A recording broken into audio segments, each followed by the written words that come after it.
Hello, and welcome to an awesome episode of the Drywall Podcast. I am your host, Nick Harmon. With us today, Ahmed Khalid of Triple T Taping out of Binbrook, Ontario.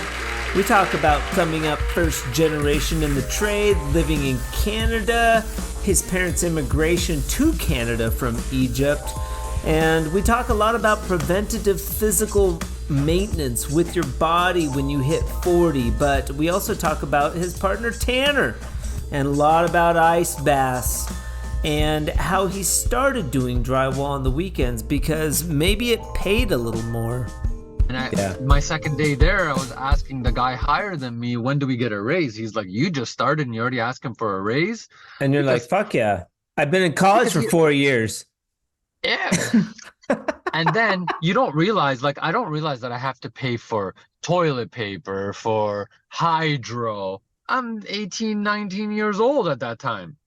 Yeah. So when I realized that, I just went back with my brother-in-law. Then my brother started taping too, and we just went together and we learned the trade together pretty much.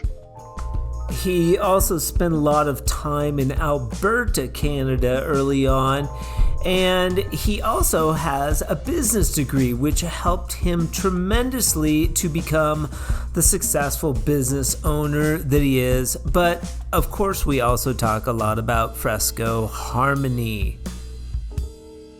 This episode of the Drywall Podcast is brought to you by Columbia Tools, a family-owned and operated business that's been rocking the drywall finishing scene for over 4 decades. Manufactures commercial-grade tools in Canada using cutting-edge machinery and all North American materials. Catch my 2-part interview with Aaron and Elliot of Columbia Tools, episodes 23 and 26, as well as my live interview with Bernie St. James, their dad and founder of Columbia Tools, on episode 54. You can also catch that entire episode on our Instagram page. If you haven't liked the Drywall Podcast Instagram page, please go and do so. Also, go and like the Columbia Tools page as well. Lots of cool stuff there. Guests of the Drywall Podcast will receive a sweet swag bucket from our friends over at CSR in Toronto, filled with all kinds of cool stuff. Yes, just for being a guest. But for now, Ahmed Khalid on the 85th episode of the Drywall Podcast. Let's get into it. And you've got a bunch of followers on Instagram. Did you buy those followers? You bought those guys. Did you buy them all? No. They all love Those were earned. We've got Ahmed Khalid. Is it Khalid Yes. or Khalid? Khalid. It's Khalid. It's Khalid. Like Khalid. DJ Khalid. DJ Khalid. I don't know that. Is that a Canadian DJ? No, he's... Seriously, you don't know DJ Khalid? Come on, Nick. I'll look it up. Is it spelled the same? It's spelled with an ED instead of an ID. DJ Khalid. Are you into that? Are you into DJs? I'm into music. Me too. All kinds. Yeah, I'm pretty open. But who are you listening to right now? And then I'll tell you who I'm listening to. So during the day, I'm mostly into alternative and rock. Okay, bring it. Keep coming. And at night, lately I've been liking a lot of house music and stuff. House music. And I've been listening to like weird go to sleep music, like that you would listen to when you get a massage. Love it. Right. Yeah. Yeah. Yeah. It's almost like just, elevator music. yeah, it's like, but even softer. It's like waves that'll like just kind of come in and they'll get louder and then it'll like fade out. Does it work? Does it put you to sleep? Fuck yeah.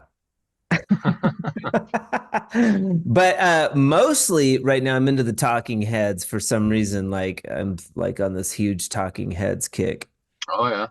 Yeah. I come from the era, the golden age of hip hop. I love my 90s hip hop. Okay. Okay. For Yeah, instance, like Run DMC. sure. Biggie, Yeah. Pac, Yeah. Nas, you name Okay. them, Busta Rhymes. Okay. Yeah, Snoop, would Snoop fall into that category? definitely. Actually, I idolized them very much when I was young. Okay. And maybe you wanted to be a hip hop person when you were younger. Sure. Sure. We all had a dream. But we all had a dream and then we ended up doing drywall. Yes. Somehow we ended up here. Yeah. So, what? I guess we'll start there, man. So you're getting out of high school. Are you first generation drywaller? Definitely. I started actually just right after high school. I My parents went back home, and so I was just here with my brother and my sister, Where's and I was back? super. Wait, where's back home? I'm Egyptian. Nice. Yeah, Are so my you parents are went you a back. foot? Are you a soccer fan? Big soccer fan. I actually still play. So you know Salah. Of course. Who doesn't know I Mo Salah? I got to see Salah play. We sell product in No England. way. Yeah, I watched him. I watched Nice. him 3 assists against Wolverhampton. Well done. Yeah, they were done. They were down one At zero Anfield? at Wolverhampton. Oh, was it? Yeah, awesome, amazing That's what an experience. experience. I'd love to go to Europe and watch a soccer Yeah, game. yeah. I They're still actually, play. I still play soccer too. I played college ball. oh yeah. Yeah, yeah. When you come to Albuquerque to hang out and do some fresco harmony, we'll play. You can jump on my indoor team. I actually saw Brawley's dad do a video of the fresco harmony, and I actually have a question about that. Of What if you course. screw up? That's a good question, and the simple answer is yeah. You could skim over that sample that he made. Were you watching the live video? Yeah, yeah, I So watched part two, I believe, or part one. yeah, that sample that he made, you can go over that as many times as you like. I mean, it's the glue and the mud that makes it so easy to work with, you know? So, like, say I didn't like the way it looked, I would just go over it again. Exactly. Yeah, I want to do renovate my main floor and my part of my feature wall. I want it to be fresco. There you go. And I mean, you can get now CSR. I sent them some extra products so you can get like a sample pack and try it out and make a sample board or do some in your garage. And then we have like a color chart and then you can pick a color or you can go right into CSR. They've got all the colors there. You can like pick a color and just do a wall. If you don't like it, redo it, you know? Yeah. Is CSR the only place that sells them? In Canada right now. Yeah, because So they're we've quite a ways from me. Yeah, but you can order online pretty easily from Yeah, those guys. Yeah. yeah. And I mean, I We ship it all over the United States. yeah, we ordered something from them the other day. It came in like 2 days, so it's pretty good. Yeah. Yeah. So, you would just request a sample pack. I think that I talked to Vince. They're doing like sample pack requests now. So you could request a sample pack and then just try it out, you know? And I was S- talking to those guys. I was like, that's a good way to market it for me here in the United States. Just send it out and people can try it if they're interested. So what would I do for with the sample? Would I do what Brawley did with that piece of cardboard and just do it on there, or a piece of drywall? Well, the sample is more for you to get familiar with the product, mix it up, which you wouldn't have any problem with because you're a drywaller. You dump in the color, you mix it up, and you just sort of familiarize yourself with each of those steps. There's 3 steps. Base coat is heavy, second coat is tight, and then the third coat is a sealer. Done. Right. I see you've got some Horton's coffee there. Always. What I love that Canada just boycotts fucking Starbucks. We don't actually. Our Starbucks is becoming big here, and lineups and it's almost becoming like a cultural thing here, Starbucks. Bastards. And they're kicking out Hortons, man. Yeah, Oh, you got it's gonna be hard for them to kick out Hortons from here. We live close to Hamilton. That's the first Tim Hortons ever was in Hamilton. Oh, well, there's a fun Yeah, fact about Hamilton, and you live in first Tim. Hamilton. Yeah, it's considered Hamilton, but it's just outside. Okay. All It's right, called cool. Pembroke, and yeah, Interesting. And the big French influence up there in Ontario. not big at all. Not big at Not all. where I am. No, like, of course, if you go towards Montreal or Quebec or something, for sure. But here, honestly, not much at all. Okay. Another cool aspect of the Drywall podcast is we're taking the ignorance, of Americans that like know nothing. Like I've been up to Canada a couple of times now, and this is the joke. Like we don't know shit about Canada. We can't even It's name the true. provinces. It's true. And so I like to dive in a little bit about like Canada, like the provinces, where the provinces are located, and then all these various areas around. I've had tons of interviews from, the GTA and like that whole area, just for whatever reason. You guys keep popping up on my radar, and then there's a lot of heavy Canada influence on in drywall on social media, Right. Phil and like, Drywall Nation and all that shit. Yeah. Yeah. Yeah, and you know what? Like whenever I go down south and I meet Americans, that's when I realize that you guys know nothing about us. We don't even know you Nothing. exist. Like, is there Yeah, is there is there a country? Is there a country that lives above us? believe me, there is. We're up here. We're cold, but we're up here and we Yeah, flourish. We flourish. And we're all very kind too. We're kind people. very. Yeah, I love the Canadians. So yeah, but I mean, I'm from Washington State, so I was, we would go up and play soccer in my youth in BC. Vancouver, BC would have a tournament, and so I've been up to Canada from a young age, but I'm just getting familiar with like Toronto. I'd love to get up into Alberta and those in that area. We're a lot like the States. Like Yeah. if you were blindfolded and you were taken somewhere in Canada, you probably wouldn't even know that you're in Canada yet. No, no, just I'm aside telling you, from like I couldn't believe the weather. Like, because we went yeah, up to Barrie, we went up to the CSR location in Barrie, and it was just snowing. Like, yeah, it's even colder there. yeah, It's more up north than here, yeah, so it's yeah, definitely colder. yeah. Yeah. Like, But but I yeah, go to Buffalo, like I've been to Buffalo Bills games and stuff, and honestly, it looks the same as here. right, right. These invisible lines that humans create, it's Yeah, ridiculous. exactly. What podcast do you listen to when you and Triple T? I'm assuming there's two other T's involved here. No, no. Has It's not funny because how your name's Ahmed. Ahmed. Ahmed. It's almond without the N. It's an almond without the N. Ahmed. Amen. Like Ahmed. uh, Yeah. Oh, yeah. Amen. Actually,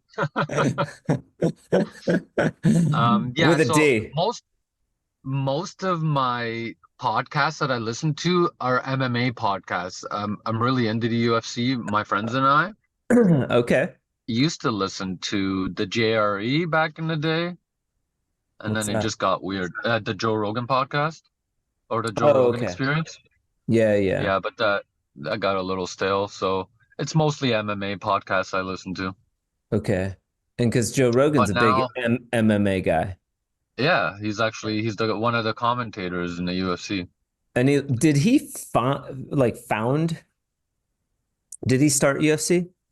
No, he used to be a like an interviewer post fights, and then he became a commentator, and then he blew up through podcasting where he just does events and whenever they're in the United States.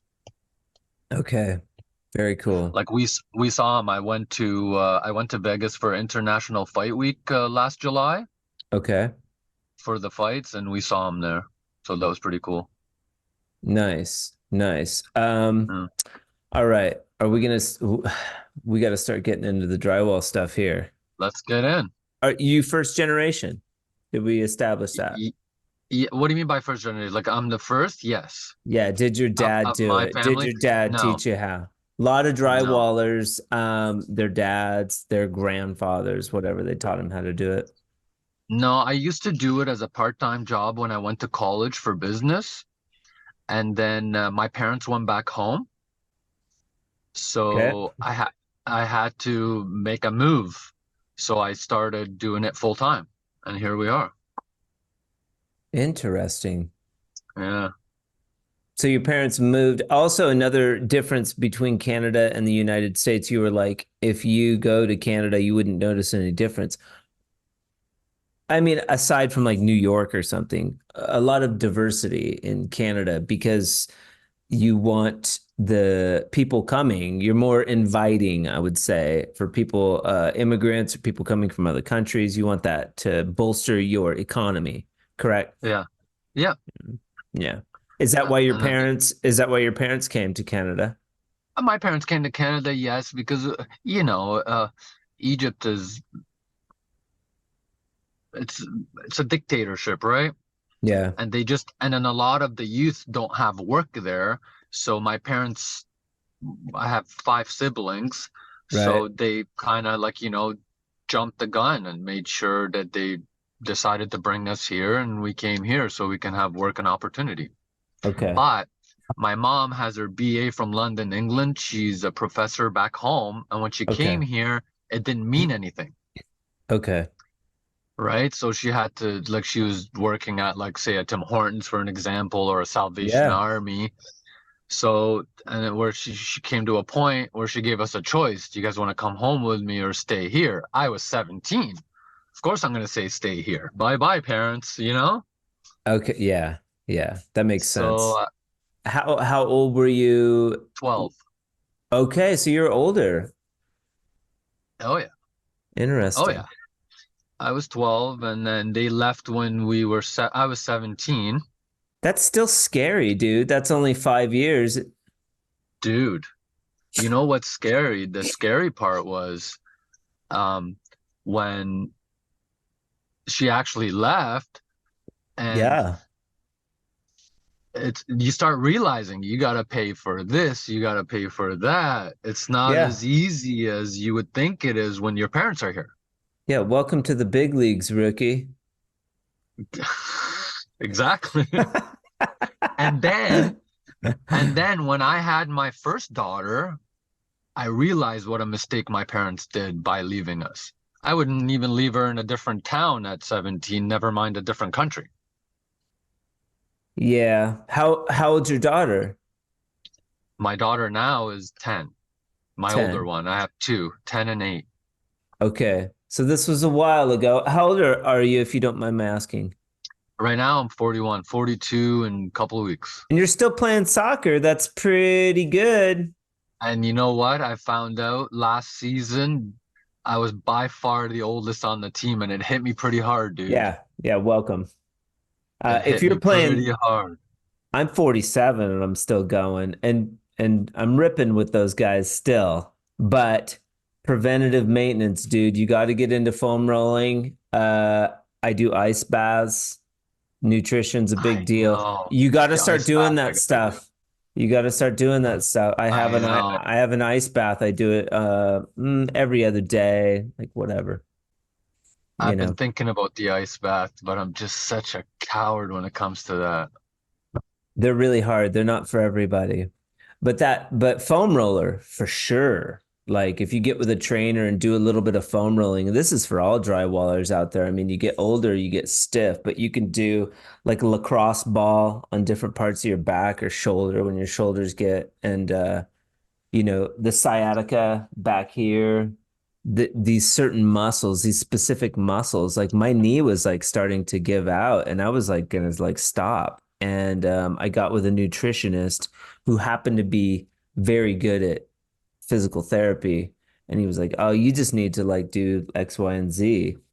And I fought it, and I started doing that damn foam roller, dude, and no injuries, like My none. guy Tanner, the guy that works for me, Tanner, he tells me every time I'm like, oh, my back or oh, my shoulder. He's like, Yeah. bro, do you want my foam roller? Do you want my foam roller? Yeah. And he's Yeah. young and he's already on that.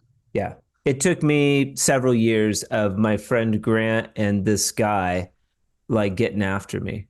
And like I Yeah. finally like I had sessions with him where we would work out and a lot of it was stretching, mobility, and foam roller. Like he wouldn't even let me lift weights. I've heard a lot of goods about ice baths too. I gotta do that. I gotta man up and do that. Yeah. I'm just Yeah. so bad when it comes to cold. Yeah. Yeah. Fair enough. Fair enough. But you would, Joe Rogan's interview with Wim Hof is fantastic. And he also does a good one with Russell Brand, where, About what? About the ice baths? yeah, he was like the originator of the ice bath, like this Wim Hof fella, Oh yeah. Wimhof. Yeah, or Hoff, Wim Hof. Yeah. And so yeah, I just interviewed Transcend taping. You familiar with Sasha? Yeah, for sure. So maybe 2, 3 episodes ago, her husband does ice baths. So we talked about it a little bit. And now we're messaging on Instagram about ice baths. Cool guy. So what if I want to try it? Do I just do my bathtub? Like I have a corner tub at home, one of those. Do I just try it in that first? Good question. Wim Hof suggests, and this is what I did, and I would suggest to you is at the end of your shower, like if you want to start doing cold exposure, slowly turn it to cold. Like you're in your Ah, shower, you get hot, you wash off, do all your stuff, and then it's hard to do. Like I'm not gonna lie, but you slowly turn it over to cold, and and it forces that breath, it forces that intensity, and you do start out with 30 seconds of cold exposure in the shower before you get out of the shower. so when do you do the ice bath? After a game or in the beginning of the day?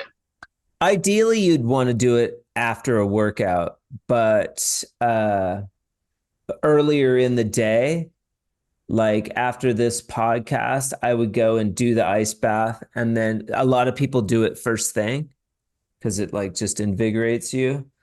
Yeah. Um, I would do it. I wait for it to warm up, or I'll do it all the way up into early afternoon before lunch. Like I would do it and then eat something warm because you're warming up. Your body is burning calories to warm up. And you're like, it forces the breath, but you're like that warm up phase is really key. So there's certain temperatures that you have your bath at. You get all the way down to freezing. I think it's like 5 degrees Celsius for you guys. It's 32 degrees Fahrenheit. Uh-huh. So, but I'll go in warmer than that, like 40 degrees is Joe Rogan. Like you've heard different people suggest different temperatures, 37 to 40 degrees Fahrenheit is a good range. And it doesn't freeze my feet so much, but I'll go in for about 4 minutes or five That minutes. was my next question. Yeah. So do you average about 4 or 5 minutes? Fuck, that's a Mhm. while, man. Yeah, so I have like let's say I have talking heads on the podcast on Pandora. So I'll pick a song that's 5 minutes, do all my stuff. I do push-ups, sit-ups, and then like warm up a little bit because I'm outside. My bath is outside, so I'm in my shorts, and then get my heart rate up a little bit, and then hit the song, and then that's my key to just go in. You just don't think about it after that. Just get in there, go through the pain, and then your body like goes through this change. It's really weird, like this shift. And after about a minute, and a minute goes by really quick. After a minute, you can settle in and you get your breathing under control. So what have you found most benefited you from the ice bath? It sounds weird, but mental health, it'll shift your day like that. There's a dopamine release attached to it too. So I'm clean from drugs and alcohol. So I really feel that shift when after, on a day that I do an ice bath, I feel the shift. Sleep, it's really good for sleep. There's a lot of benefits that you can look into. Like if you listen to that interview with Wim Hof, he just talks about the benefit. I'm not like there's teachers. I'm not Yeah, like, I get it. I I get it. I just wanted your take on your mhm. experience. That's all. I did the first one and then it just called to me. Like I did one and I was like, my buddy had a freezer. This was like 3 years ago before it was a thing. And like, I was like, that's stupid, dude. You're never going to use that. You're going to do one. And he was like trying to get into his bathtub. And he's like, and I was like, oh, you got to get in and stay in, dude. You can't like get in and get out. And for some reason, I just knew that. Maybe it's from being from the Northwest or whatever, like, jumping in cold water. But he invited me over and I had to show him up. So like he had ice on the top, like, and it was like 32 degrees, like it was freezing. And I got in for 5 minutes, and showed him up. And and then he got in after that. He still does ice baths too, by the way. We both do. And after that, I was like, okay, well, I proved that I can do it. Like, I'll never do that again. Like, that was, crazy. And about a week later, I was like, I want to do it again. So it called to me, like, Yeah. uh-huh. So I guess I just gotta break the ice then, eh? Maybe it's To say it's the not for least. everybody. We have friends that have done it, and they're like, you guys are idiots. It's not. I And hate yeah, it. I don't want to yeah, do it. yeah. I'll give it a try. I've been wanting to. I've just been a coward about it. Yeah, yeah. And there's places that have ice baths that you can go to. There's also cryotherapy, which is a chamber that you stand in and they crank it down and you go in for a period of time. Some gyms have cryo, but it's not as hard as the water. We haven't talked at all about drywall. Let's Crazy. talk. Um, so your parents, are they still together? No. No. Okay. So you're with your mom, you're in Well, Ontario. my parents were here, then they split up, then they both went separate ways home. Okay. So they're split up, but your dad left too. Yeah. Do they come back to visit periodically? Yes and no. I haven't seen my dad in a long time, Okay. but my mom will come every few years or so. She's getting older now. It's tough for her. And she just retired. Like she went back home and she went back to her old job. She used to be a professor at a college. Yeah. And then right away they offered her a job at Abu Dhabi University in UAE. Okay. So she went there and finished her career off there. And now she's back in Egypt. Very cool. This was a while ago now. You look Oh pretty yeah. young, but you're 41, so you're getting up there. Oh yeah. Trust me. There's When I no found denying out I was the there's no denying yeah, it. Once you hit 40, there it's isn't. like, all right, whatever. Father time is undefeated. Yeah, and you have two kids. I Two get the girls, sense. Two girls. Okay. So a 10-year-old and an 8-year-old. an 8-year-old. Different moms, Oh, no, same mom. same mom, and you're married? Yes. Good. I've been with my wife since high school. Awesome. Wow. Yeah. That's really cool. How long have you been married? '09, so whatever that is. 15 Okay. years? That's a bit. That's a little bit. Good for you. That's cool. Thanks, Will. So 17 though, mom and dad leave. And how did you stumble under the trade? So my brother-in-law did taping. He was taping for a company or for another guy. And then during college, I'd go there on weekends and I'd help him part-time. And then my parents left and I finished college and there was no money, not enough money to starting, as an apprentice anywhere. I got Yeah. my business admin, and when I started, I was at like 9.25 an hour. And Yeah. my second day there, I was asking the guy higher than me, when do we get a raise? He's like, you just started and you're already asking for a raise? And you're like, Because, fuck yeah.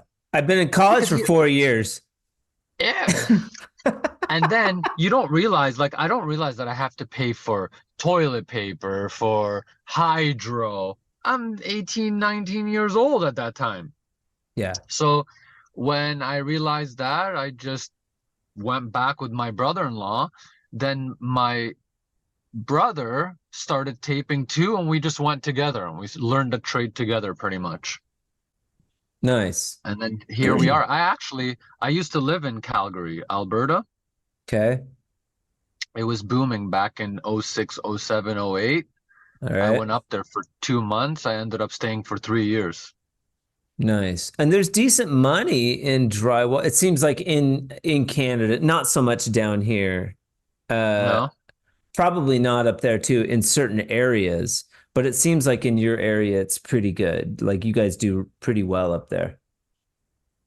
I can't compare it to anything, so I'm just gonna nod my head Okay. And because I'm but not, I'm the not sure. and then that business admin, that business education that you had out of college. So you have your bachelor's degree? Yeah, business diploma, a business administration diploma. That's a fantastic foundation though for running your own drywall business, right? For sure. For Yeah. sure. It helped me a Yeah. lot, but I wish I sometimes I wish I pursued it more. I was just my hands were tied back then, you know? Yeah, you got to make money. I get it. And believe me, I was making comparing to everyone around me, I was making money, Yeah. you know? And then everybody caught up.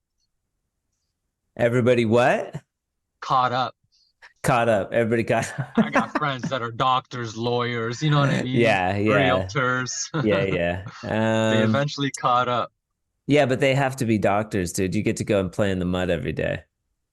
That's true. It is what it is. I mean, It is. I was talking with Teak about this, that we don't really talk about on the Drywall podcast a whole lot. I mean, I've got 80 some episodes. We talk about how the mud is special. Like we have an attraction to the mud, just like the cold exposure. There's an attraction there that I had when I was in the union when I started, and the journeymen were like, "Get out. You don't want to go save yourself." Like And they were it's like all miserable. they're all miserable bastards, and it's like, okay, I see that too. It's hard work of the trades. Like I like it better than roofing or masonry. Like I sure don't want to fucking work For sure. outside in the cold stacking rocks. That looks hard. Um, finishing seems like a trade. Maybe it's not like electrical, like those princesses prancing around, like doing electrical, leaving their garbage everywhere. It's not like that, but it's like physical and it's kind of cool. And you get to work with mud and it's certainly skilled. Um, but it does get old. There's that aspect of it where it's like day in, day out, the grind. Once you learn how to finish, you kind of like, how to do it. This is what I found with taping. When I first started, I fell in love with it because A, it was it's almost like just because it's just like it's satisfying on Instagram, it's satisfying in real life. To Yeah. run a box and you see yourself, you ran this whole room in a few Yeah. minutes because of a Yeah. box, this and that. And then I started realizing that it's not a trade for everyone. And there's Right. lots of people that can be jack of all trades, except this one. Yes. Like they can get by in a lot of trades except this one. And I know a lot of guys that are all around players when it comes to construction until it comes to taping. Yes. So that's what I loved about it. Even the guys that think like they're contractors or like GCs or whatever, they think they can do finishing. And it's like, give me a break, dude. I've seen your stuff. You $50,000 remodel, and then you send these yahoos in, like, because you guys do everything, and it looks like fucking shit. And you put your Yeah. stamp on this $50,000 remodel, and it looks like the thing that people look at the most. Your walls look like ass when you're done. Like, congratulations. And just to prove themselves right, they'll pass it, you know? Oh yeah, yeah. And down here they do texture, so it can look extra shitty. But you'll still see the you'll still see the butts and bands like through the texture. Texture don't cover a fucking shitty butt joint. No Even way. here, when they do spray sealing, a lot of the cookie cutter homes, like production homes, they Yeah. only do one coat. They only do one coat on screws in the box on the tape, Yeah. and then they cover it, and you can see it. Yeah. You can see it. Like that light shines across there. It's like you see every seam and butt. Even sometimes, yeah, the streaks. Like you see them for Yeah, the screws. Yeah. yeah. So that's what got me falling in love with the trade. Then, to be honest, there was a part where I was over it. Like I was done. I was like, I got to do something else, but it was hard to move to something else because it's hard to take a pay cut. But to be honest, since I hired Tanner, which is the guy that's with me, so since I hired him and we opened the account, I'll be honest, it revamped my love for the trade. Okay. Cool. And just following other people and seeing the tight-knit community, of the same few hundred people that interact on the same posts and stuff, Yeah. So Yeah. that's what I revamped the trade for me again. Like I almost love it again. You're touching on something that I want to get into, but keep going. Yeah, so that's pretty much it. That's what brought me back out of the hole that I was in where I was telling myself I need to do something else. Fucking Tanner was part of that. Have you told him? Have you told him? He can tell. He knows. I don't know if I've told him. I might have actually. Go tell But now I Tanner. will go back and tell him. Go tell Tanner today. Be like, hey, you know what, bro? Like, thank you. Done. So to the name, it's funny how we got to our name. Okay. So when Tanner first started with me, he was super young. He was fresh, like first time ever on a job site.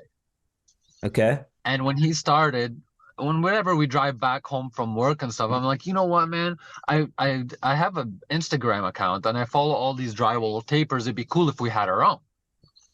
And so he was almost like wondering why I'm telling him this. And I was like, because you're young, you should be like, this should come second nature to you.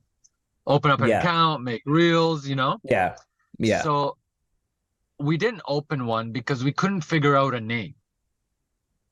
Okay. Then one day he goes, I opened an account, an Insta page. I'm like, oh, did you? What'd you call it? He goes, the Toque Tapers. Oh He boy. called he called it the Toque Tapers, right?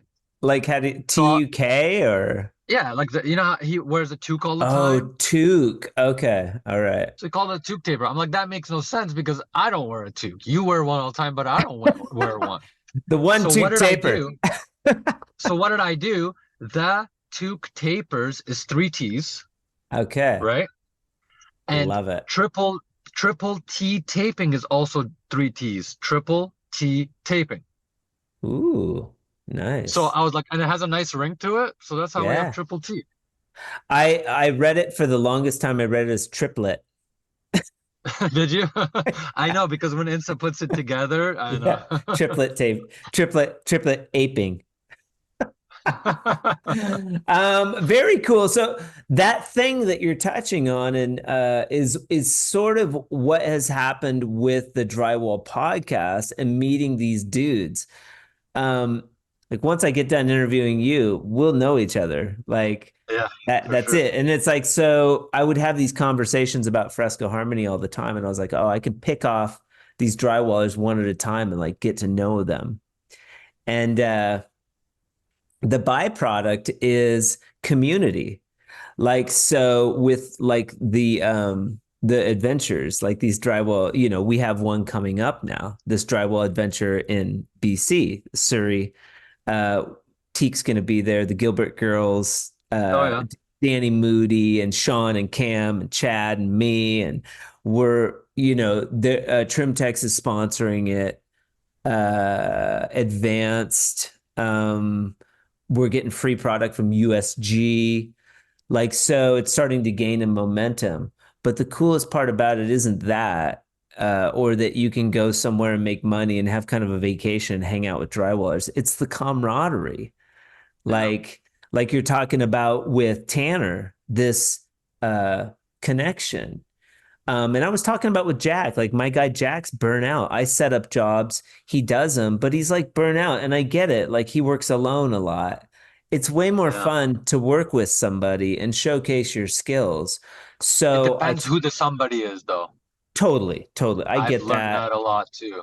Yeah, because we went out to Illinois. We did a big fresco job in Illinois with Chad. We're doing Galtier steel on a commercial project, and it was just we just had a ball. And we're working 4 hour days, like, and just fucking off. But like when you have four guys and you work 4 hour day, you get a shitload done. You're not humping like you are when you're by yourself or with one other dude.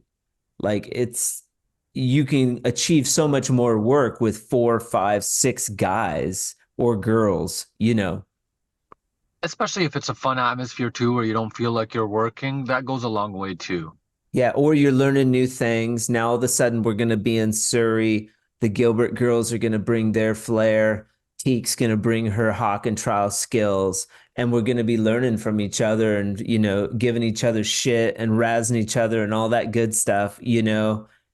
And it's like breathing life back into the trade, you know, because we've always been separate in this trade. Yeah, It's interesting. definitely.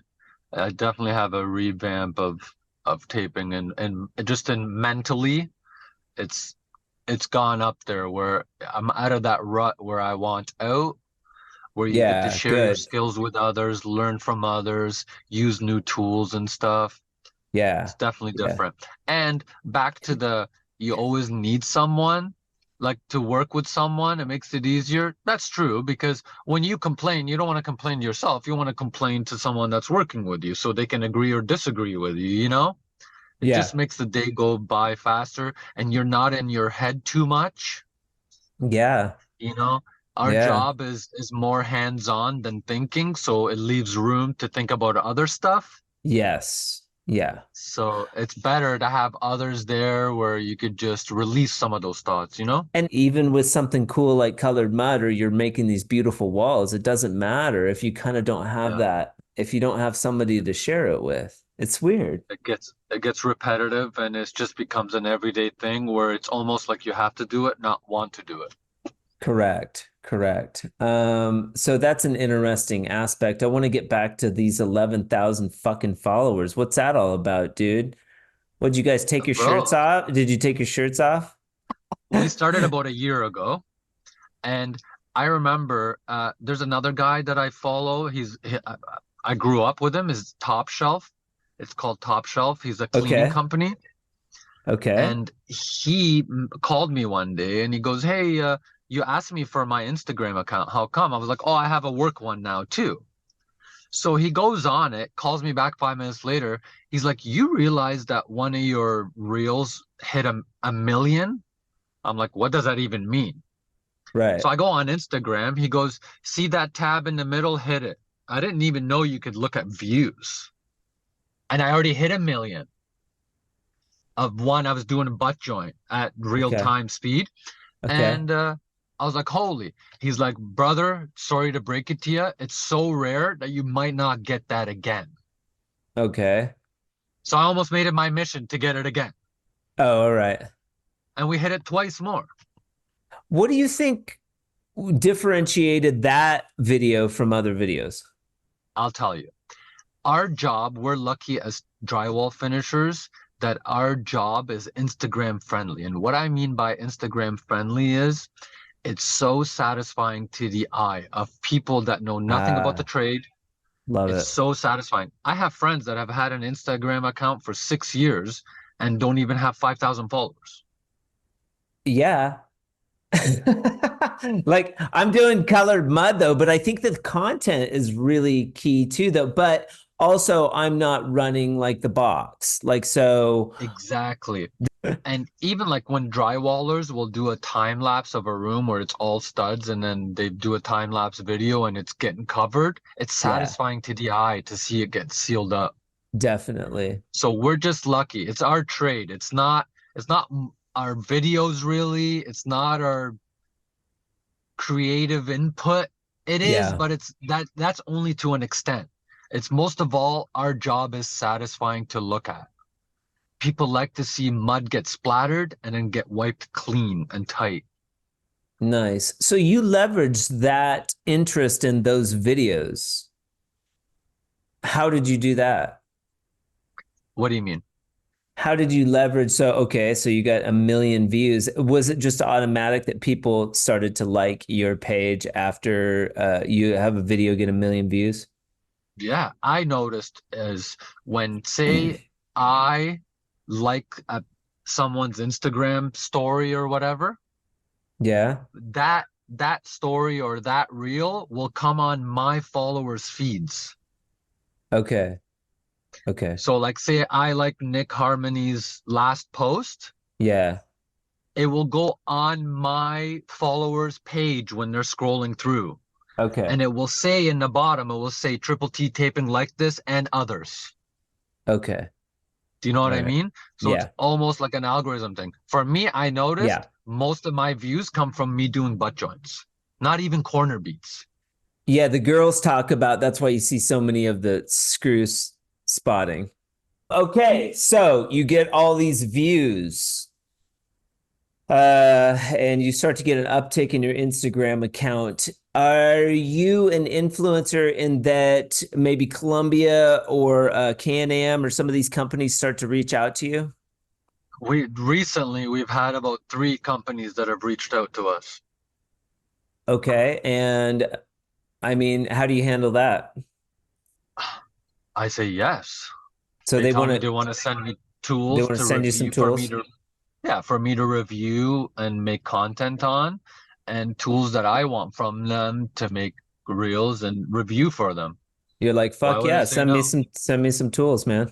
To be honest, the only reason why I started this account, Tanner and I, was for fun, which Yeah. definitely worked because I liked the job again. And Okay. two, um, free tools, Sure. being Sure. honest. Sure. But I mean, Because I it's used to be, you got to be respectful. It's hard. Not everybody gets a video with 1 million views. So there's something special, like, like Cam, like it's you man Cam. You watch his videos, like, you know who I'm talking about, right? he's one of my favorite. He's one of my favorite. Yeah. Yeah. He just has that fucking vibe. Like right away, you're just like, I love this guy. He's just Like, such a likable person for some reason. And you know what? yeah. He's super, super, super talented. Yes. Yeah. There's Well, a lot and of riffraff out there, but he yeah. is super talented. He's not scared of anything. He'll do anything. I've noticed, and it's like I didn't even know he like ran the bazooka, but he all of a sudden he's like flying with the bazooka. It's like that's so cool. Like he just picks it up and he's good. He's Yeah, good at it. yeah, And his videos are good too. He's good, just got a cool vibe. So yeah. that's interesting, for He's sure. chill and he's very talented. Like not just the bazooka and stuff. Like he does things where it's a dying trade here. I know that. I don't know what it is like over there where you guys are from, but like when he does like the spray and he does those circles and on stilts, he does, where he Yeah. does the texture stuff. Yeah. Yeah. That's talent, dude. You don't see Mhm. guys like that anymore. Yeah, yeah. He right away. So I interviewed him a long time ago, like I think a year ago, over a year ago now. That's how I got to Aaron with Columbia. He's just as friendly and cool in person. Also, there's this like hesitancy, you know, to do an interview, or I don't know this Nick character. I don't know Ahmed. I don't want to, I'll stay in my lane. He's a drywaller. We have this guard up, but once we get to know each other, then it's all good because we both understand the trade. So we have that connection already. I'll be honest with you. Like it doesn't feel like I've followed you and watched your stuff so much of you guys in Ohio or wherever you were, and when you talk or when you walk through a job site and you Okay. talk, it almost felt like this is not the first time we met. Does that sound weird? No, no. I think that too, I maybe have a larger, because I only have like 1,800, I think, on my fresco page. And then I've got like 1,200 on but I feel like I'm out there a lot more and people are watching a lot more than I think. So it would be more different for your perspective than mine because I've heard you talk online.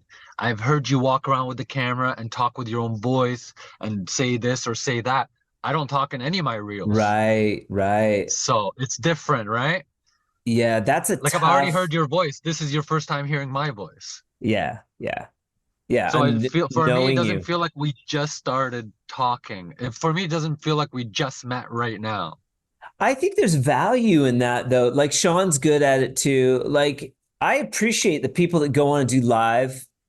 It's hard to do, but there's a value in it because it really personalizes the person, you know, Like I've never met Brawley, and I feel like I know him in some sense, every you know? day. Right? Every day we listen, we watch Good Morning. Yeah, and he's got a podcast too, of course. Have you been on his podcast? No. So it's pretty interesting as well. He just interviewed Brad Hanna. It's interesting. Do you know who Brad Hanna is? Okay. He kind of like he ruffled some feathers. He was kind of like the bad boy of early on What? he was an influencer, and then I think he got into some kind of some kind of trouble. But he's just kind of like he could be a troublemaker, I guess, Really nice guy though. We did a live So interview at the Barry opening when I went up there last year. And it's funny. It's really funny. if the Barry opening was now, I think Tanner and I would come. But last year we were too fresh, you know? Sure, sure. Yeah, yeah, I yeah. feel like we would go to anything that like if CSR had something, I feel like we would go. Yeah, we're gonna do another training because I did a training was that weekend. So I did a training on that Friday of the Barry opening for Fresco Harmony at the CSR in Toronto. And then we drove up. So is Fresco Harmony like almost like Venetian?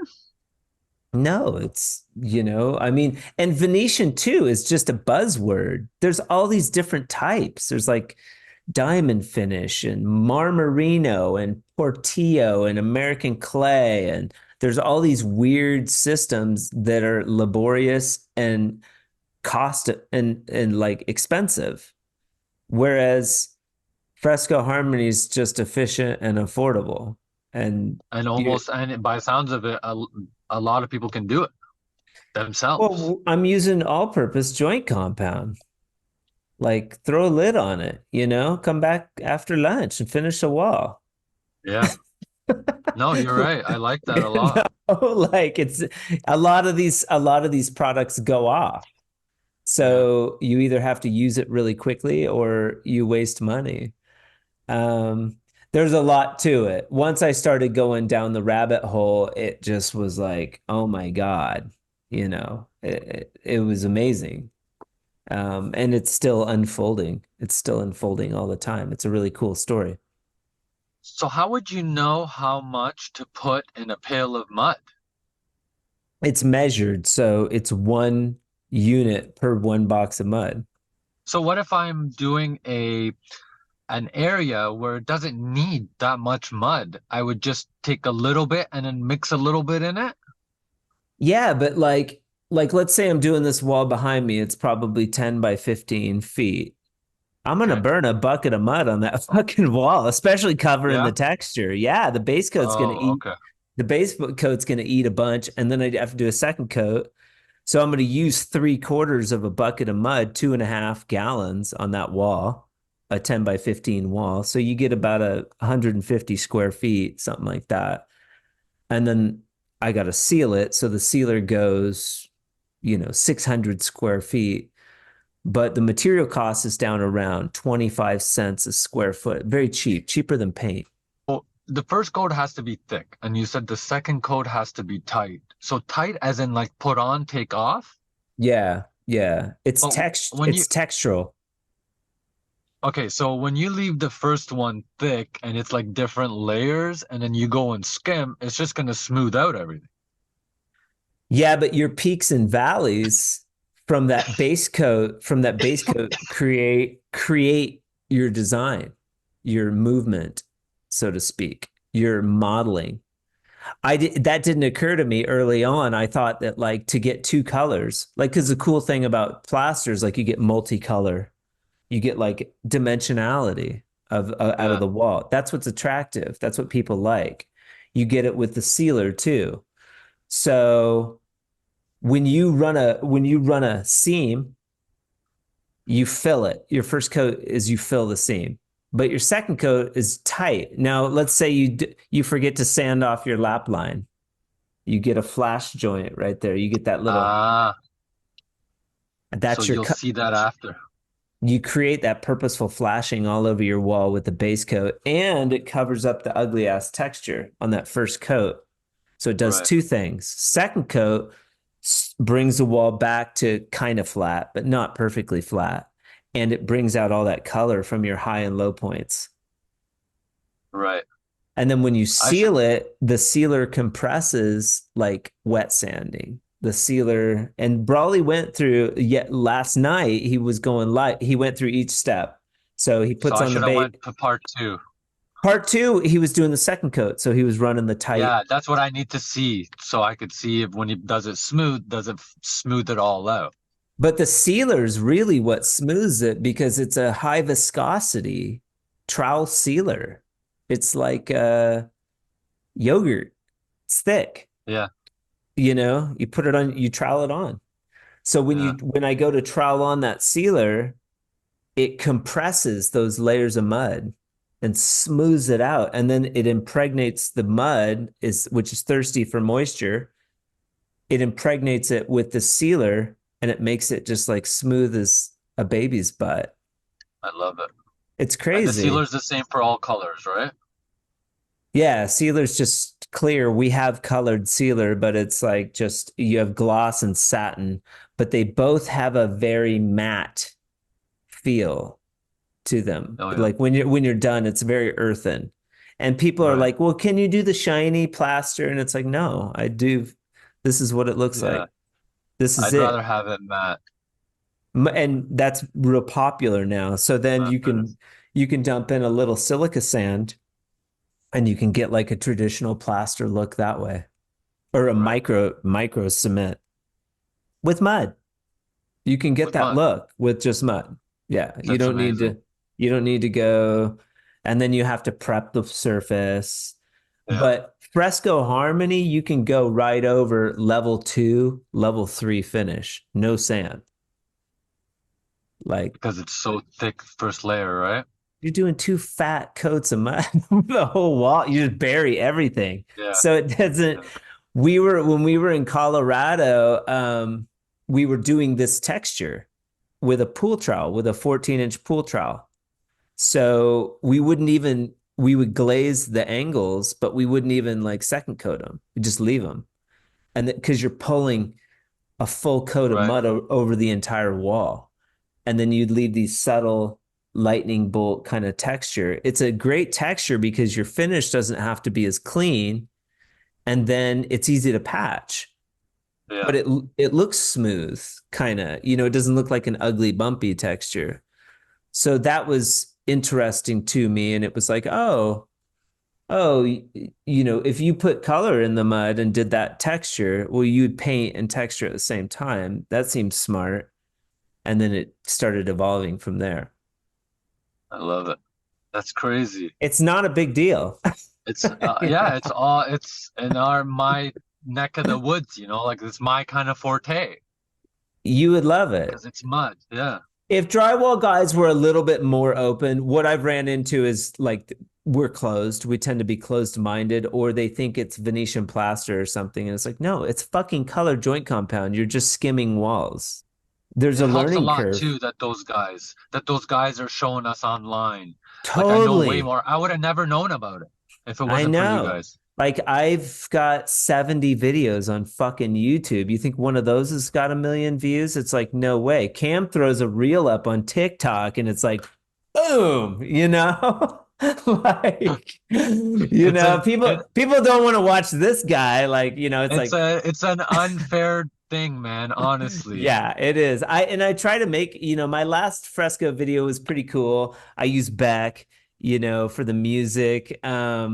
You know, I did some creative things, but I just don't have the vibe. I just don't have the vibe, which is fine. I don't care.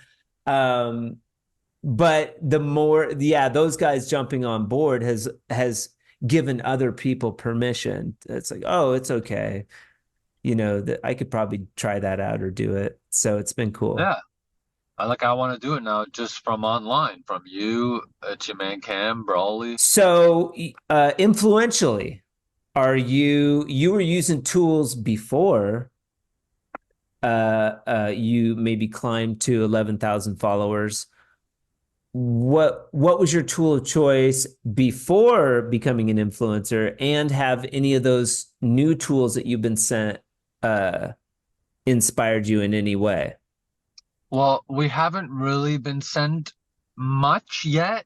It's Okay. on the move. It's on the move. Like we're supposed to get stuff this month and next month. Okay. But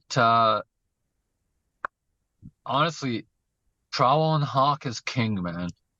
Okay, you're a hand finisher guy. We use all boxes and stuff. We just don't use a bazooka. We use a super Okay. taper. Okay. You're the You know what second I mean? one in a row. You're the second slot box guy.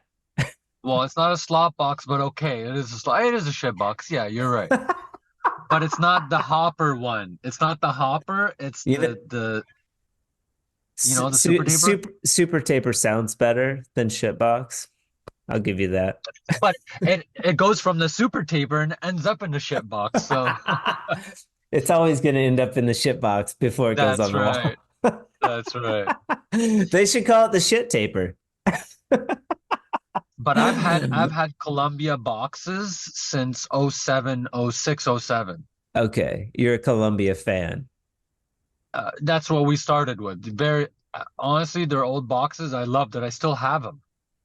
And that's how Okay. I got to know Aaron and stuff. I DM'd him once looking for a brass piece, Okay. and that's how we got to know each other. And he sent me some extra stuff here and there, and that's how we have our hoodies. We have hoodies that say Triple T and Columbia and stuff. Oh, cool. Cool. But I think all in all, Trowel and Hawk is king. Okay. Like the big dog. He It's uses a Hawk and Trowel. no, Yeah, like he that. Yeah, like they exactly. Columbia made Big Dog a Yeah, shirt, which is smart. This is good marketing. definitely. Um, and you're a Hawk and Trowel guy when Yeah. you're wiping behind or running your corner bead or whatever. Butt joints, corner beads, all our like we use angle box for angles, we use boxes for flats. But when it comes to finish, I finish with a Hawk and Trowel. Very cool. Very cool. I'm so glad that we got a chance to talk. It's, you know, as soon as you said you're a soccer player, it's like, well, fuck, we're done. Because we don't get much soccer players on here, you know. Very good interview. And we'll talk offline. So there's a link I think that Vince is making. So if you have any questions, there's kind of like a sales, as a business person, you'll understand like a sales funnel, because people don't know what's going on with fresco. They're, you know, the Right. first step is like curiosity, and then it's like, well, fucking get some and make a sample, like try it out. That's the next step. I definitely will do that. But there's, and then after that, there's even like, okay, now do a wall, pick a color, do a wall, now sell it. Like, you know, now go fucking make money with it. You know, now you've got drywall over here you're making money with, but it's like, hey, builder, check this out. You want a free accent wall? Pick a color. There's a color chart, pick a color. It looks like this, and I'll just do it for you for free. And if you like it, and then you start like, because we've done whole houses in this shit, I you know? saw that. That's crazy, eh? That That's a wasn't even lot. me. That company sucked. They had like, Wait, what? they're not gonna watch this, but like I It went to wasn't the fresco stuff? it was Fresco, but the Oh, company wasn't a drywall company. They were a cement company. They were like a jack of all trades company. And like I went to the homeowner and he had known me for a while from I had done a plaster patch for him, like traditional plaster. I patched it and like made some money. And he was like, hey, I'm building this monstrosity house. Can you come give me a bid on like some accent walls? And I get to the house. I'm like, why don't you have these drywall guys just like blow this shit out? It was like, okay, and I was like, there's a company here, Elite Drywall, that does fresco, and they've done several houses. They're good at it. And I was like, you should get a bid from Elite because they know how to do it. They're like good, and they're a drywall company instead of these yahoos. And he was like, no, I'll see if these guys can do it. And I was like, well, let me just caution you, like, there might be a learning curve for this crew. And he let him take off, dude. The drywall was so atrocious, Ahmed. Like, you wouldn't believe how ugly. And they fucking did it. They did the whole house in fresco. so Yeah. it wasn't even taped? No, it was taped and coated, but it was all done by hand. And it was like, you know how when you see a newbie do like a band and it looks all blotchy on the edge? Yeah. All of it looked like that. Wow. And I was like, well, this is going to be a good system for you guys because the fresco is at least going to cover all of that shitty. Like, even if you wanted to paint it afterwards, like, you're lucky you're doing fresco because this finish work is atrocious. And I mean, I think they worked for the homeowner. It was one of those deals where he was, these guys are cheap, man, you know? So did it cover most? Covered everything, buried Everything? it. Wow, that's amazing. Yeah, This is he painted the garages, but they did fresco and everything else. And it fucking didn't look bad, man. These guys wrestled through it and it looked, I go in and they'd try to do like patches or they'd go up a whole wall and like you could see the seam. And I'm like, dude, you got to reskim that wall. Like that looks like shit, but it's not a big deal. Like, let's say I'm doing a wall in a certain color, like to just reskim the wall and reseal it, you yeah, know, like yeah. so. But it was their first job and they did the whole thing. Crazy. And they got away with it. That's crazy. Ceilings too? So far, but I had to do I had to do ceilings, everything. They did the ceilings in Gallery Pearl and they did the walls in Merriman Beige. And that's the house I'm doing the walkthrough through. Those, two Mexican dudes and they're like, Oh yeah. yeah, that's that with the theater. Like it's that project. Those guys, they're the worst finishers. Like you like I didn't say that on the live video, and I Yeah, hopefully obviously. they're not watching or listening to this podcast, but like they have no business finishing. Like we talked about Yeah, at the beginning, like they were like that. Like, oh, we're a concrete company, we can do X, Y, and Z. We've done yeah. stucco. We're gonna come in and finish your house, and it's like, no, you guys suck.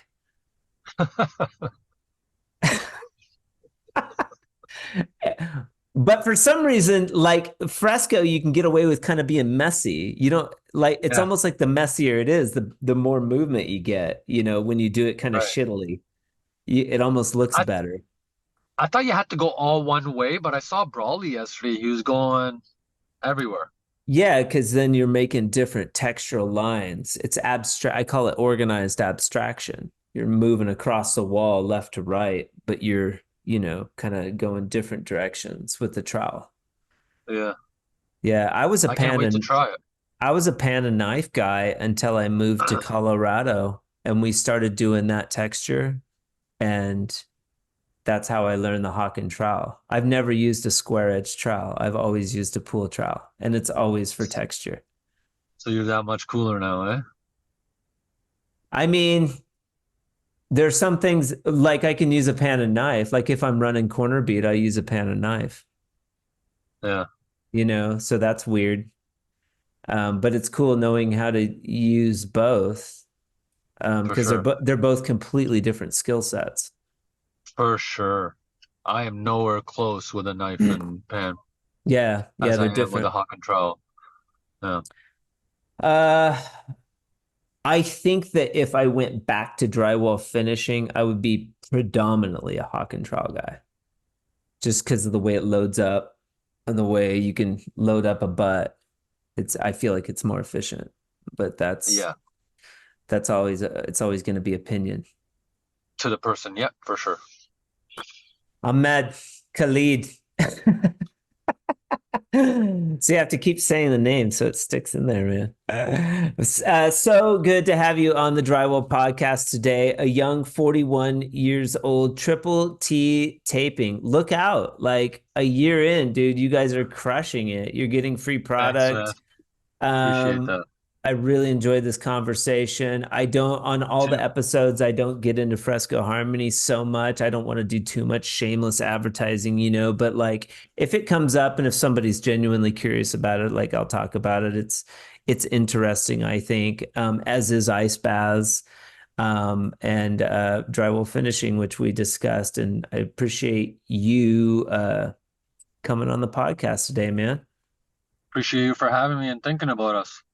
Yeah, we'll get in touch offline, and I hope you have a fantastic rest of your day, and say hi to Tanner. Will do, my man. Thank you All very right. much. Later. Take care.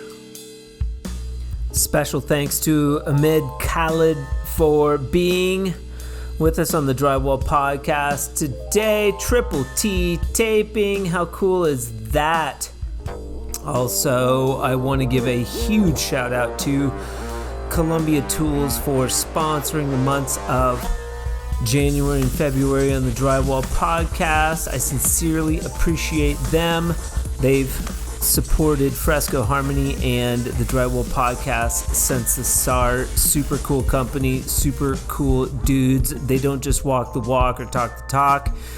At Columbia, customer service is their battle cry. This is true.